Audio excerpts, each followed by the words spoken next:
하나님의 말씀 오바댜 1장 10절에서 16절의 말씀입니다. 오바댜 1장 10절에서 16절의 말씀 우리 한 목소리로 같이 읽도록 하겠습니다. 오바댜 1장 10절에서 16절입니다. 시작.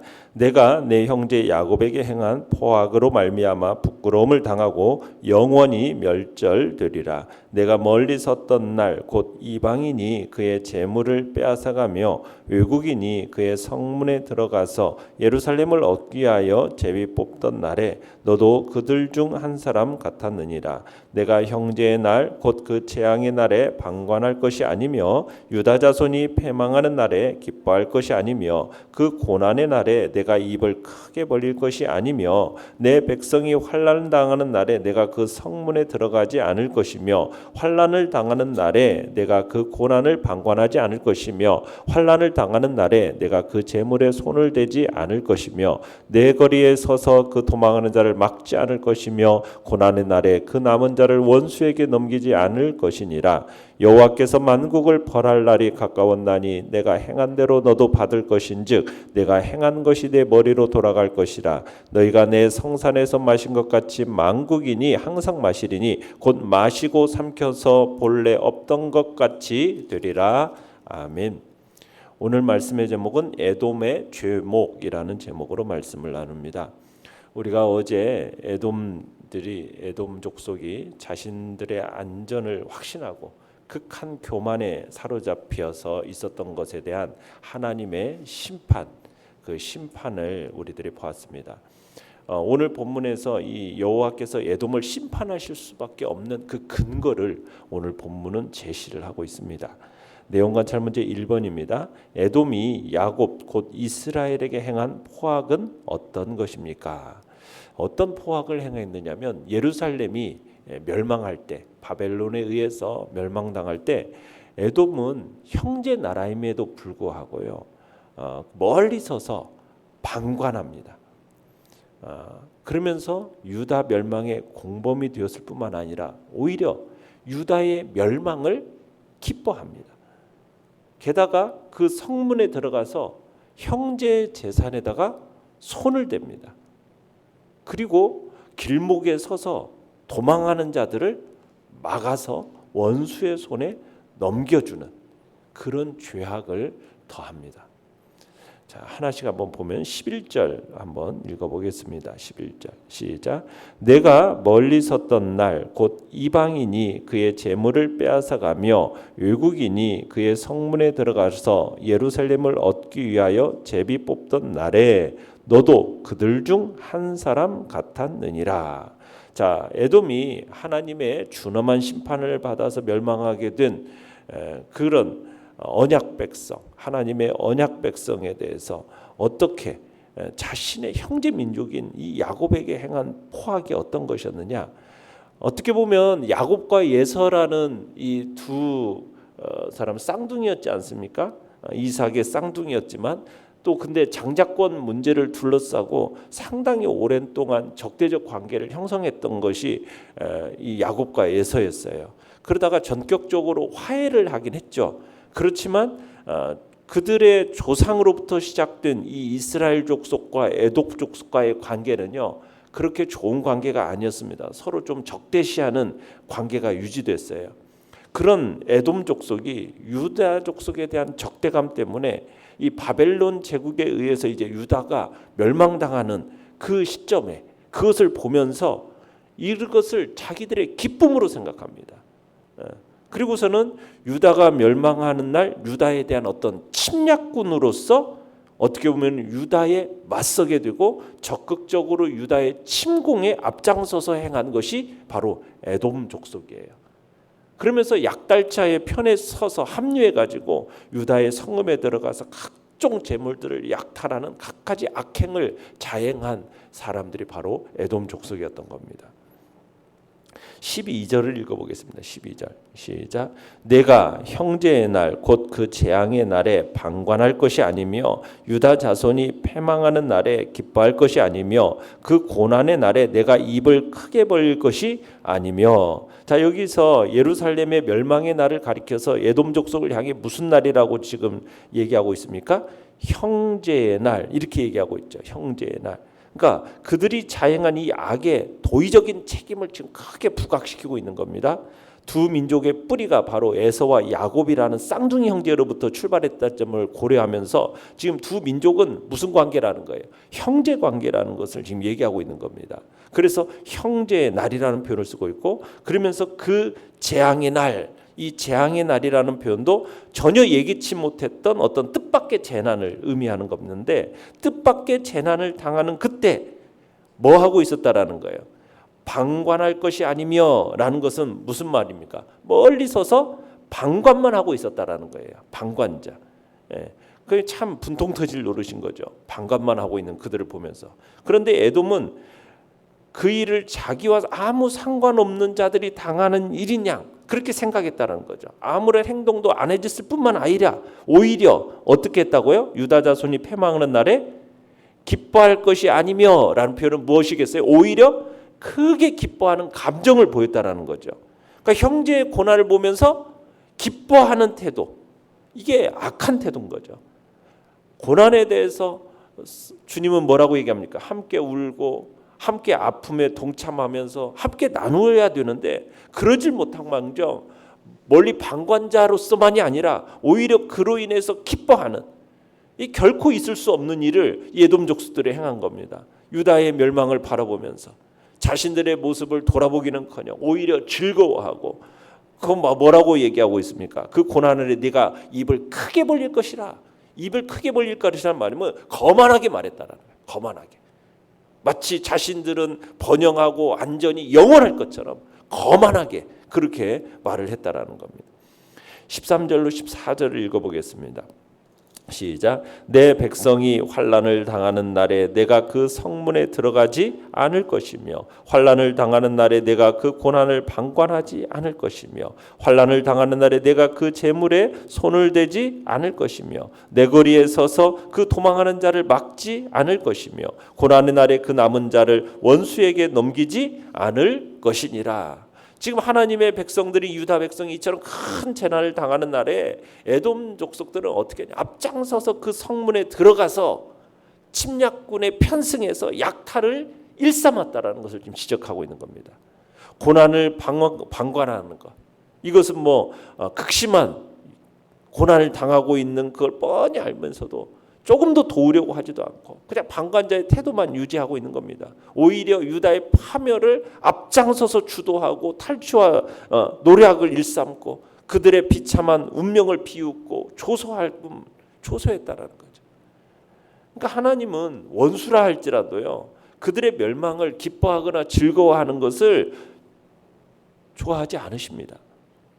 그들의 멸망을 구하고 저주하는 것, 여러분 이것은 하나님 앞에서 크나큰 죄악이거든요. 범죄거든요.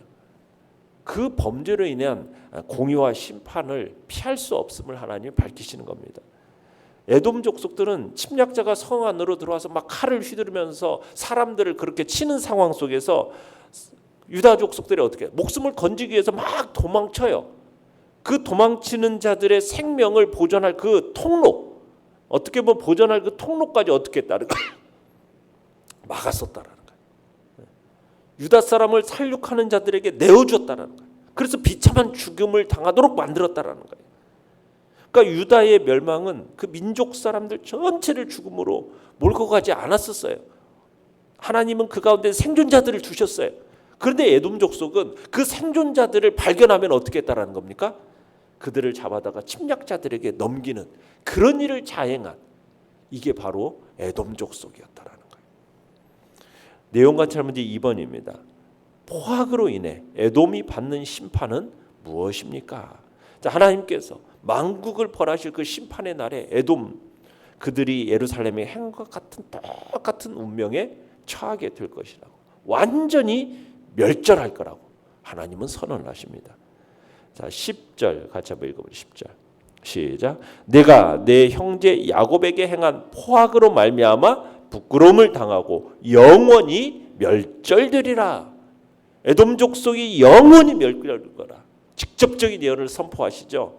그들에게는 이스라엘 자손에게 심판 후에는 통상 이 회복의 약속이 주어지지 않습니까? 그런데 이 에돔 족속에게는 그런 회복의 약속이 없어요. 뭐라고 얘기하고 있어요? 완전하고 영원한 멸망만이 선포가 되고 있어요. 15절로 가봅시겠습니다. 15절 시작. 여호와께서 만국을 벌할 날이 가까웠나니 내가 행한 대로 너도 받을 것인즉 내가 행한 것 같이 내 머리로 돌아갈 것이라. 여호와께서 만국을 심판 날이 가까웠다. 이 가까웠다라는 말은 바로 문 앞에 이르렀다라는 의미인데, 지금 완전한 패망에 빠진 이스라엘에게 주시는 그 회복의 말씀, 이거 어떻게 보면 회복의 말씀인 거죠. 그들에게 온갖 수치와 모욕과 고통과 슬픔을 안겨준 그 나라를 철저히 심판하시고 그 죄를 묻겠다라는 겁니다. 에돔의 족속의 죄로 인해서 그들이 마땅히 받을 형벌, 그들의 머리로 돌아가겠다. 공의를 따라 이루어지는 여호와의 심판의 준엄성을 아주 생생하게 느끼도록 머리로 돌아가겠다라고 지금 선언하고 계시는 겁니다. 16절을 읽어보겠습니다. 시작. 너희가 내 성산에서 마신 것 같이 만국인이 항상 마시리니 곧 마시고 삼켜서 본래 없던 것 같이 되리라. 자, 너희는 유다를 지칭하는 것, 그 지칭하는 것으로 그들이 뭐냐, 성산에서 하나님 주신 잔을 마셨다. 지금 이렇게 되고 있는데 이게 뭐예요? 지금 하나님이 내리시는 진노를 당하는 표현이 파멸에 이르게 되었다라는 표현을 이렇게 나타낸 겁니다. 성산에서 마셨다, 이런 표현으로 지금 얘기를 하고 있어요. 그런데 만국에게도 지금 어떻게 하시겠다라는 거예요? 하나님의 심판이 내려지는데 그 안에 그로 인해서 그 모든 나라들이 파멸에 처하게 될 거라는 거죠. 그런데 놀라운 사실은 뭐냐면 그 진노의 잔을 뭐라고 얘기했어요? 항상 마시리니, 이렇게 됐죠. 항상 마시리니. 항상. 이게 마시고 완전히 삼켜서 그들이 흔적도 없이 사라질 것을 의미하는 겁니다.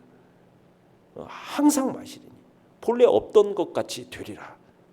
하나님께서 이들이 받는 이 심판은 영원한 멸망의 심판이 될 것을 얘기하고 계시는 거죠.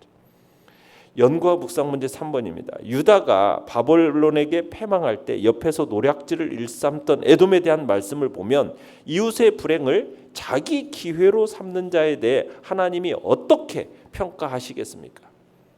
하나님은 에돔의 심판을 선언하심에 있어서 공의로운 분이라는 것을 우리가 보게 돼요. 그러니까 하나님은 자기 백성들에게 악을 행한 자들에 대해서는요, 끝까지 기억하시고 철저하게 갚아주시는 분입니다. 비록 언약 백성들이 하나님 앞에서 범죄해서 당한 일을 하더라도 하나님의 백성들, 하나님의 그 백성들을 해한 자들에 대해서는 하나님이 반드시 기억하십니다. 그리고 하나님이 어떻게 하신다고요?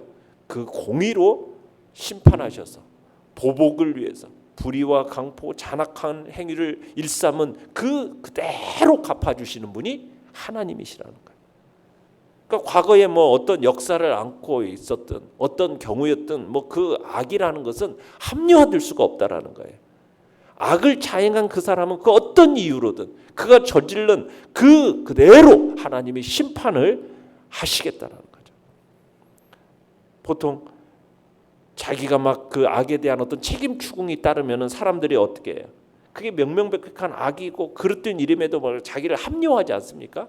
변호하지 않습니까? 온갖 이유를 다 내걸잖아요. 그런데 합리화와 그 변명이 그 악을 저지른 악에 대한 형벌을 해결할 수가 없다라는 거예요. 하나님은 오직 공의에 입각해서 하나님은 그 심판을 내리시고 어떤 경우에도 합리화될 수 없고 하나님은 반드시 그대로 심판하시는 분이다. 그래서 우리는 성경의 권고를 따라서 오직 선하고 의롭고 진실한 일에만 힘써야 될 것을 성경은 우리에게 가르치고 있는 겁니다. 느낀 점 4번입니다. 에돔이 행했던 악행들을 열거하면서 뭐뭐 할 것이 아니며 않을 것이며 않을 것이며 하지 않을 것이니라 이렇게 선포하는 선지자의 말씀에서 무엇을 느끼십니까? 여러분, 세상이 저지른 죄악을 알든 모르든 그가 어떤 이유나 변명을 내세우건 상관없이 하나님은 공의에 입각해서 죄악들을 하나하나에 대해서 심판을 내리실 것을 우리는 보게 돼요. 하나하나에 대해서. 하나님 앞에서 범죄한 그 죄에 대한 형벌, 그 형벌은 다른 길이 없어요. 그러니까 과거 에돔이 저지른 그 범죄 하나하나를 하나님이 지적하시는 거죠. 그것에 대해서 책망하시는 거죠.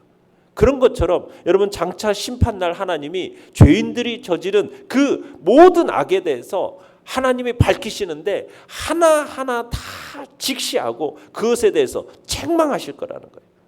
그 일이 이루어질 때 악인들, 죄인들은요, 자신들이 저지른 그 모든 악한 일들에 대해서 당연이란 일이라고 생각하는 뭐 충분한 변명이라고 가능하다고 생각하는 그 모든 악한 일들에 대해서 그것이 얼마나 수치스러운 일인지, 변명할 여지조차 없는 분명한 죄악인지를 그 마지막 심판의 날에 깨달아 알게 될 거라는 겁니다. 그러니까 죄에 대한 변명, 핑계, 이유, 이런 것들은, 이런 걸 찾는다라는 것은 어리석은 일이라는 거예요. 죄는요, 합리화될 수 없는 것이고 정당화될 수 없다라는 것, 우리는 이것을 기억하고 하나님 앞에서 항상 의롭고 합당한 일이 뭔가, 이것을 항상 우리가 생각하고 마음에 그런 것을 쏟으면서 그 같은 일을 찾고 실제로 그런 일들을 행하면서 살아가야 할 것입니다.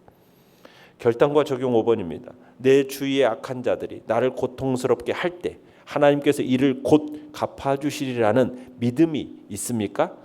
원한이나 분노를 가슴에 품고 있다면 하나님께서 이를 갚아주시도록 내어놓고 기도합시다. 원수 갚는 일은 누구에게 속한 것입니까? 하나님께 속한 것이라는 것을 기억하시길 바랍니다. 혹시 마음에 원한이 있어 내 방법으로 복수하려고 하지는 않았는지, 이 모든 것들을 우리는 하나님 앞에 내려놓고 하나님께서 내 원한을 풀어주실 거라는 그런 믿음을 가질 수 있기를 간절히 바랍니다. 오늘의 기도 같이 읽겠습니다. 시작. 원망과 분노를 품지 않고 하나님의 섭리하심을 믿고 기대하며 살게 하소서. 아멘.